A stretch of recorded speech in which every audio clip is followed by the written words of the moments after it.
Welcome back sa aking YouTube channel. Para sa mga first time lang kung manonood, please click mo na yan, Jeremy's TV, Manila. Anyway guys, wala nang bayad o libre lang, tulong mo na lang din sa kapwa mo. Alright, thank you very much po. So topic natin po today's reflection. So hango ito guys, ang ating Bible verse ngayon sa gospel ng ating simbahang katoliko.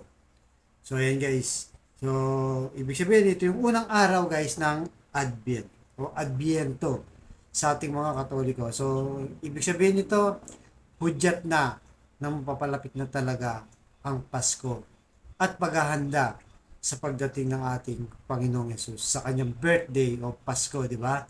So, buong mundo yan nagse-celebrate, naghihintay ng Pasko. So, ayon sa Marcos chapter 13, verse 33 to 37. Kayo ay mag-ingat, magpuyat, at manalangin sapagkat hindi ninyo alam kung kailan ang panahon. Ito ay tulad ng isang taong naglalakbay at lumabas sa lupain. Iniwan niya ang kanyang bahay at binigay ang kapamahalaga sa kanyang mga alipin. Binigyan niya ng bawat isa ang sarili gawain. Inutusan din niya ang tanod pinto na magbantay. Magbantay kayo sapagkat hindi ninyo alam kung kailan darating ang panahon. Darating ang Panginoon ng bahay, maaari siyang dumating sa gabi, o sa hating gabi, o sa pagtilaok ng manok, o sa umaga. Maaring sa bigla niyang pagdating ay masumpungan kayong natutulog. Ang sinasabi ko sa inyo ay sinasabi ko sa lahat, magbantay kayo. Yun guys, napakalinaw, di ba? Napakagandang mensahe. So, kung titignan mo itong Bible verse na pag-aaralan natin, ito ay end of the day, di ba? Katapusan ng mundo o katapusan ng bawat isa sa atin sa pagdating ng ating Panginoong Isus. Bakit sinabi niya magpuyat kayo, manalangin kayo, o huwag kayo matulog? Sabi niya, di ba? Magbantay kayo. Bakit yun ang ginamit na salita? Ito ba yung literal na pagka hindi tayo natulog, mabubuhay pa rin tayo? Hindi, di ba? Kung literal kang hindi matutulog, mamamatay ka rin. Siyempre, kailangan natin ng tulog, pahinga, di ba? Baka magkasakit ka pa. So, ang sinasabi dito na magbantay o magmatulog ay yung ating pananampalataya. Yan ang ibig sabihin. Hindi siya literal, guys, na matutulog para, huwag matulog para magbantay. Hindi. Ibig sabihin, yung pananampalataya natin. Kailangan hindi siya natutulog. So, halimbawa, yung paggising mo pa lang sa umaga, di ba? Pasalamat ka na, nagising ka, di ba? Kasi maraming taong hindi na nagigising. Maraming taong naghahabol ng buhay. Kaya napakalaking blessing pag naimulat mo ang mata mo at gising ka pa. Binigyan ka pa ng pagkakataon ng Diyos. Na matapos ang iyong mission o binibigyan ka pang pagkakataon na tayong lahat ay magbagong buhay. Di ba? So, sinasabi diyan guys, yung halimbawa, ayun nga, pagkagising mo, tapos lagi kang magsimba, di ba? Actually, nakalagay sa Ten Commandments, di ba? Alalahanin mo ako sa araw ng pamamahinga. Ayun yung pagsimba. Kasi kumbaga, pupunta ka doon sa simbahan, makikipag-meet ka sa Diyos, makihalubilo ka sa maraming tao, at doon kayo magdarasal, magpasalamat, at magpuri sa Diyos. Kasi marami sa atin guys ang nakakalungkot, lalo na sa ating bansang Pilipino, almost 90% katoliko tayo guys. Pero iilan lang guys. Karamihan doon, katoliko lang sa salita lang, o sa sulat lang, o sa binyag lang. Kung magsimba, pag gusto lang, di ba? O kaya naman, pag Pasko lang, o kaya bagong taon. Meron din naman talagang 3 beses lang magsimba guys, di ba? Yung pinanganak sila, nabinyag sila, nagsimba sila. Tapos kinasal sila, umattend ng misa, nagsimba sila. Diba? At nung mamatay na sila, yun, pinagbisa yung bangkay. So, yan po ang ating laging isipin na yan ang relasyon natin sa Diyos. Sinasabi na iba, hindi, kahit di na ako magsimba, ayos lang. Yung Diyos naman, kahit saan, nandun, di ba? Tama naman, kung kahit nasaan, nandun ang Diyos. Pero sinabi rin niya sa Biblia na ang aking bahay ay bahay dalanginan. Magda, pupunta at sasamba yung mga iba't ibang lahi. para magpuri at magpasalamat. So, siya mismo, di ba? Kasi ang pagsisimba, isang relasyon yan sa Diyos. Pupuntahan mo, di ba?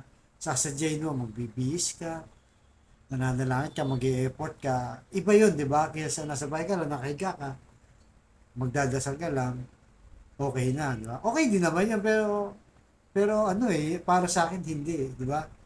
Para sa akin hindi. Kasi halimbawa lang, yung magulang mo, di ba? Nandito ka sa Maynila, taga Cebu siya. Pwede mo naman siyang tawagan, di ba? Nay, kumusta ka na? Mahal kita, I love you. Pwede yun, kasi nakakausap mo, nakikita mo. Masaya na yung nanay mo, di ba? O magulang mo, o kapatid mo. Lalo na kung nasa abroad ka. Pag tumawag ka, masaya sila. Alam naman natin na boring sa abroad. Pero, kung pupunta ka ng personal, mag-e-effort ka, di ba? Mula sa Maynila, papuntang Cebu o papuntang ibang bansa, kung nasaan man lang yung magulang. Hindi ba mas masaya, di ba? Mas masaya sila at pwede ka nilang yakapin, pwede ka nilang kausapin ng personal. Mas masaya, di ba? Mas ma-appreciate mo yung personal. Kaya yun ang sinasabi natin. At sinasabi ng Diyos kasi nga hindi natin alam kung kailan dumating yung unang Adbyento, yung unang Pasko. Natapos na yun. Nang sinilang ang ating Panginoong Yesus. Tapos na yun. Ang inaabangan nga naman natin ngayon ay ang pagdating ng ating Panginoong Yesus. Yung second coming na sinasabi. Di ba? So, ibig niya sabihin, kailangan madatnan niya tayo guys sa umaga, sa hapon, tanghali o gabi na active tayo. Kumbaga, naglilingkod tayo sa Diyos, di ba? Hindi tayo nakasadlak sa kasalanan. Kahit pa paano, pag inabutan tayo, gumagawa tayo ng mabuti. Di ba? O hindi man yung pagdating niya dahil wala naman talagang nakakaalam yan, guys, di ba? Ang personal natin, di ba? Nabuhay na yung kamatayan ng bawat isa sa atin. Hindi rin natin alam kung kailan darating yan. Parang walang katulad dun sa winarningan. So, warning to sa atin ng Panginoong Jesus. So, ibig sabihin to guys, kagaya ko, hindi naman kami perfecto, di ba? Nakakasimba ng talagang every linggo-linggo, hindi. Pero, tinitiyak pa na mas maraming linggo kami nakakapagsimba kaysa sa hindi. So, depende na lang sa sitwasyon, pero priority na. Yan ang hindi mawawala para yung grasya ng Diyos, yung pasasalamat mo sa Diyos, di ba? Na hindi mo siya nakakalimutan. Ano man ang estado mo sa buhay. Mahirap ka man ngayon, salat ka man ngayon, lugmok ka man sa kahirapan, may dagok ka man sa buhay, mabigat man ang problema mo, manatili ka sa Diyos. Yung relasyon mo, manatili kang gising sa pananampalataya. Di ba? Yun ang pinaka-importante. Kaya anumang oras dumating ating Panginoon Jesus, kung nadat na niya tayo active sa pananampalataya, ay tsak yun. Yung inaasam natin, na pangako niyang buhay na walang hanggan, ay makakamtan na. So, yun po, kailangan magbantay talaga tayo, di ba? Huwag natin pababayaan mamangatay yung pananampalataya natin o relasyon natin personal sa Diyos. Lalong-lalo na yung buong pamilya natin. Akayin natin, magsimba buong pamilya kada linggo. Pasalamat, magpuri sa mga biyaya, kalusugan, at marami pang bagay, guys. Yung huminga ka lang pagkagising mo, namulat na ang mata mo. Napakalaking blessing na yun, di ba? So, yan po ang lagi ilagay natin sa ating puso't isipan na sana lagi tayo nakahanda at idalangin natin sa Diyos na tayong lahat ay handang-handa pagdating ng ating Panginoon Diyos. Huwag natin pagwalang bahala. Baka naman pagdating niya, umiinom ka, o nasa bisyo ka, o nasa krimen ka, o kung ano. Yun po ang pakaingatan natin. Sana pag dumating ang araw ng Panginoon, o mismong araw natin, yung kamatayan days, ay nakahanda tayo. Yan ang pagdasal natin na sa anytime nakahanda tayo humarap sa Diyos pagdating niya.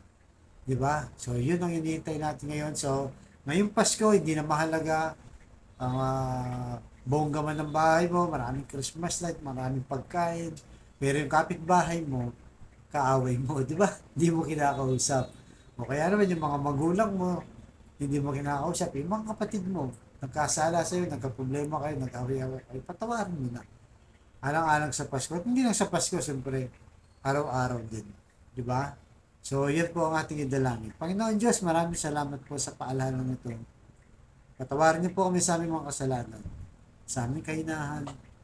Lord, tulungan niyo po kami na laging handa din sa oras ng inyong pagdating, ang personal naming kamatayan. Tulungan niyo po kami, Lord. na madatnan mo kaming nakahanda, Lord, na maligaya kaming haharap sa iyo, na maiwasan ng mga tukso, kainahan, at kasalanan dito sa mundo.